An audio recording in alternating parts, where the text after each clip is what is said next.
Hi guys, so in this one, I'm going to talk about the devaluation and even more specifically, the discard phase of the relationship if you're with a narcissist.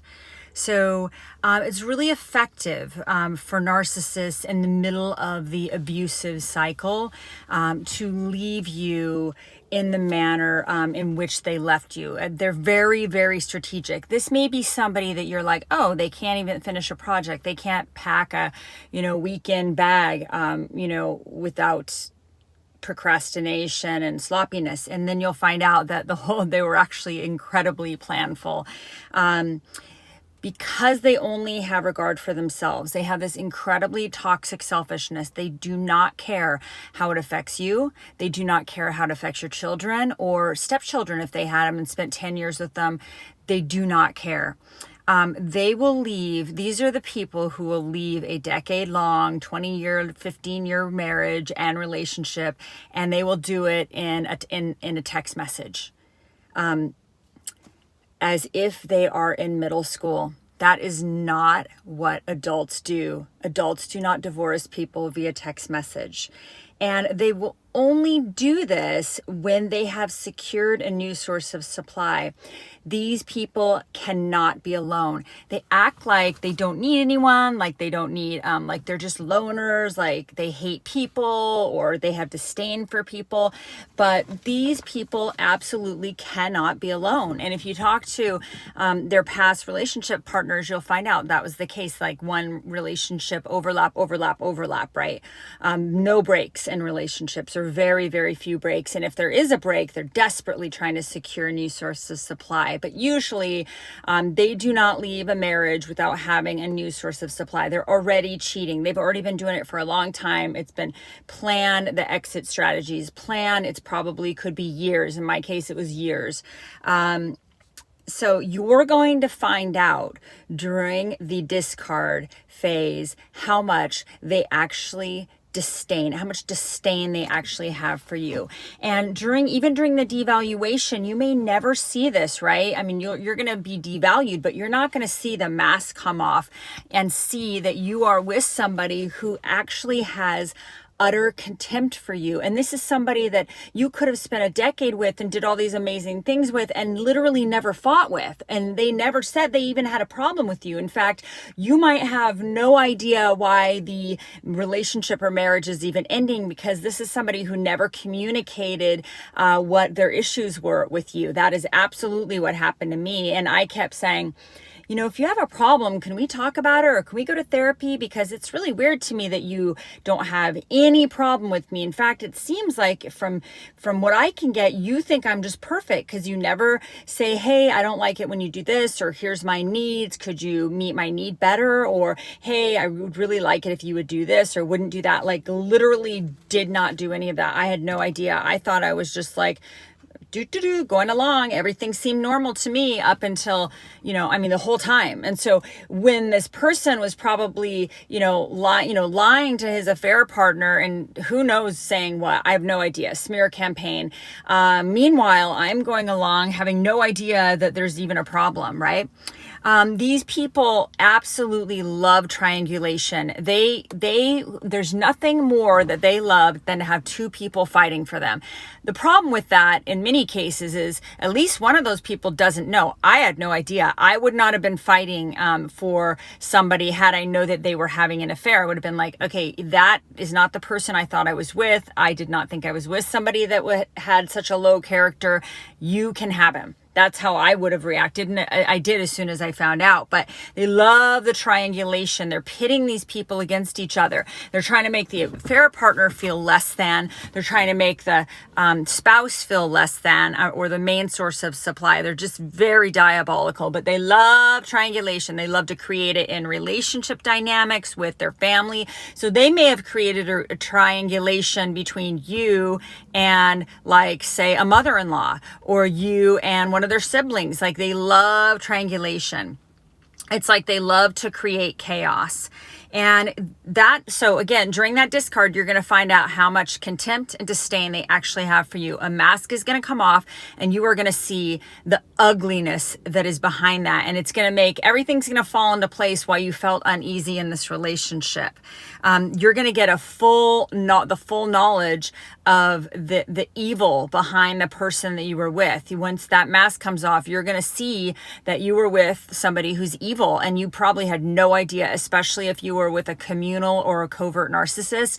You may have thought that they were one of the most wonderful people. I did. I thought I was with somebody who had this incredibly high level of integrity, who was so kind, and I had no idea what was behind that mask. And it was bone chilling for me when I saw it. It was just absolutely bone chilling.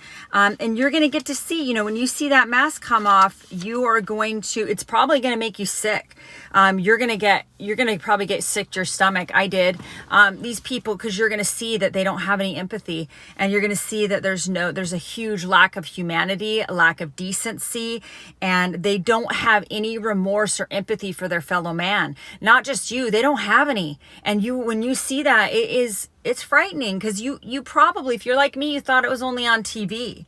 And if you talk to their exes, you're going to learn the same thing happened. You're going to hear Groundhog Day. So you fell in love. This is a very harsh realization to come to, but you fell in love with someone who cannot love. They have no remorse. They do not bond. They do not have any empathy. They can't even love their own children or stepchildren, even if they're really sweet. They, like lovely stepkids that they've been with for 10 years, they don't bond.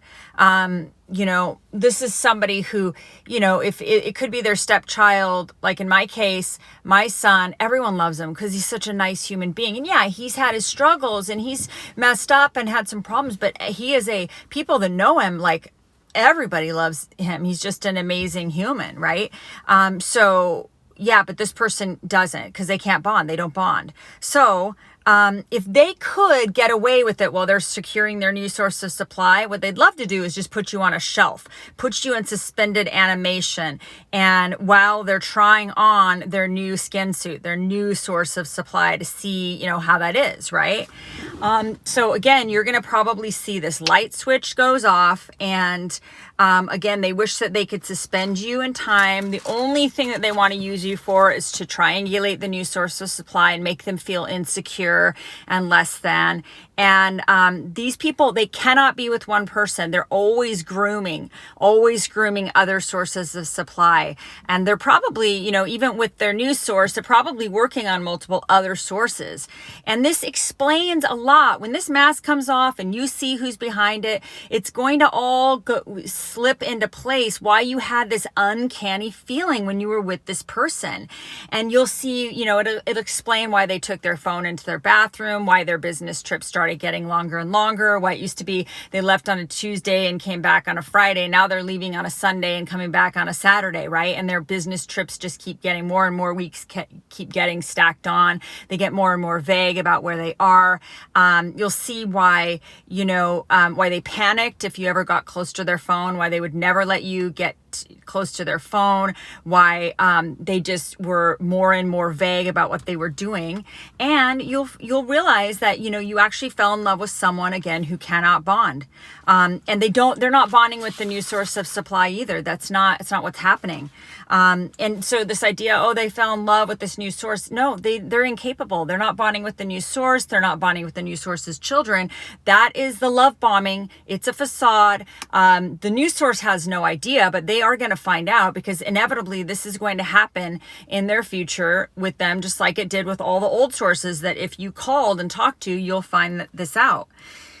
So let's see. Okay. And some things in the relationship that you might have noticed is, they hate it if you're sick. They have disdain for you if you're sick, if you're ill, or if their kids or their stepkids are sick, or get injured or have problems. They secretly hate them.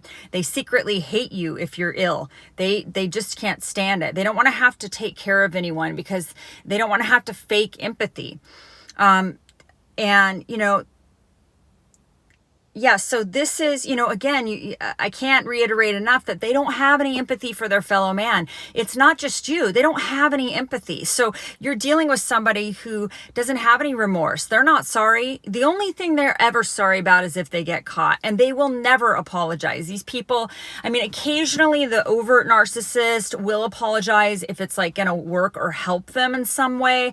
I was with somebody who never apologized. So, I do know sometimes coverts can also apologize too, but it's highly manipulative. And their apology might sound something like this, like, I'm sorry you feel that way. Or I'm sorry things turned out the way they did, right? Even though they've been cheating, lying, they gaslighted you, they manipulated you, they did some incredibly, mind fuckery so much that you have, post-traumatic stress syndrome from it. They gave you trauma, they traumatized your brain, and they're like, I'm sorry things happened the way they did, right? Again, that's not an apology. They're not taking any responsibility for what the harms they caused. Don't be jealous of the new source of supply. I mean, this person is in for a world of hurt. And, if you're on these forums, if you're checking out these videos, you're somebody who's able to do a lot of self-reflection and introspection, and you're trying to figure out what your part was, what you did wrong, how things went, how you can heal, right? If this person hasn't done any of that work, they are in for a world of hurt, because they're probably going to internalize all of the abuse that the narcissist is going to inflict on them, even if it's purely psychological and emotional abuse, where they're just putting that person underneath them and being superior and treating that person like they're less than, because their relationships are all going to go the same. They have the idealization, the devaluation, and the discard. Everyone thinks that it's going to be different with them. Like, this is going to be different for me. No, it's going to happen. Idealization, devaluation, discard. They have Groundhog Day. They do this over and over again. It's the pattern that they do in their lives. And, this is just some stuff that you should really, really be aware of, and just be, really cautious about when you're meeting somebody. Like, if anyone is putting you on a pedestal and idealizing you in a relationship, that is a huge red flag. If in the beginning of the relationship, there's like all these grandiose gestures of like, if they say things like, I've never been so happy, I've never felt so happy, I think you're my soulmate, I'm falling in love with you and you're the love of my life. But that I've never been so happy, that I heard personally. Be very careful about that one, because that is complete love bombing. This is love bombing, and it's not real. They're putting you on a pedestal. They're objectifying you. They cannot see you as a human being. They do not see you for who you are. You're just this caricature on a pedestal, kind of like what their parents probably did to them. So hope this helps you guys. I'm trying to do a little bit more videos on sort of like, love bombing, devaluation, discard. And to get back real quick to the discard, the light switch goes off. They've replaced you with the new source of supply. They end marriages via text message, and then they're going to ghost, right? Now, eventually what they want to do is come back to you and like fiddle with you some more, because they just want you to stay on the shelf, right? But unless you create a narcissistic injury and you're like, F you, or you keep your own boundaries, you block them on everything, you do not let them back in. These people don't get to come back into your space.